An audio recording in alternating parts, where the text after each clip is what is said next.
तुम्ही पाहताय राज्यातील आजच्या महत्त्वाच्या ठळक बातम्या। जे रुग्णालयातही येणार यंत्रमानव, करणार मोठमोठी ऑपरेशन्स। रोबोट खरेदीसाठी वैद्यकीय शिक्षण विभागाकडून 32 कोटी मंजूर।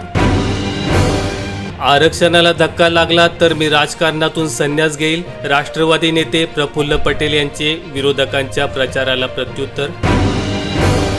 अखेर पंकजा मुंडे सभागृहात परतणार, नवनिर्वाचित आमदारांचा 28 जुलै रोजी शपथविधी। 2019 मध्ये पराभूत झाल्यानंतर पहिल्यांदाच मुख्य प्रवाहात। मोदी सरकारचा उद्धव ठाकरेंवर राग, त्यामुळेच महाराष्ट्राला निधी दिला जात नाही, ठाकरे गटाचे नेते भास्कर जाधवांचा आरोप। जेलमधून सुटकेचा जल्लोष भोवला, 19 जणांसह गुन्हेगार पुन्हा आत गेला। 30 पेक्षा जास्त युवकांवर गुन्हा, एका कारसह 3 दुचाकी जप्त। LOCवर भारतीय चौकीवर पाकिस्तानी कमांडोंचा हल्ला, 1 भारतीय जवान शहीद तर 4 जवान जखमी, चकमक सुरूच। महाविकास आघाडी जागा वाटपावरून सुप्त संघर्ष, काँग्रेस 125, उद्धव ठाकरे गट 110 अन शरद पवार गटाला हव्यात 80 जागा।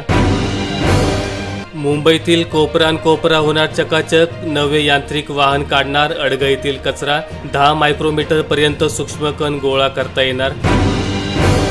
महाराष्ट्राच्या राज्यपालपदी राधाकृष्णन, विधानसभेचे माजी अध्यक्ष हरिभाऊ बागडे राजस्थानचे राज्यपाल। सावंतवाडीच्या जंगलात विदेशी महिलेला ठेवले बांधून, गुराख्यांनी पाहिल्यामुळे 3 दिवसांची सुटका, उपचार सुरू।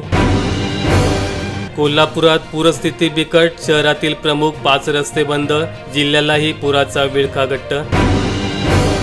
राज्य सरकारने जरांगे, भुजबळ, हाके यांच्याशी एकत्रितपणे बोलावे, शरद पवार यांचं वक्तव्य।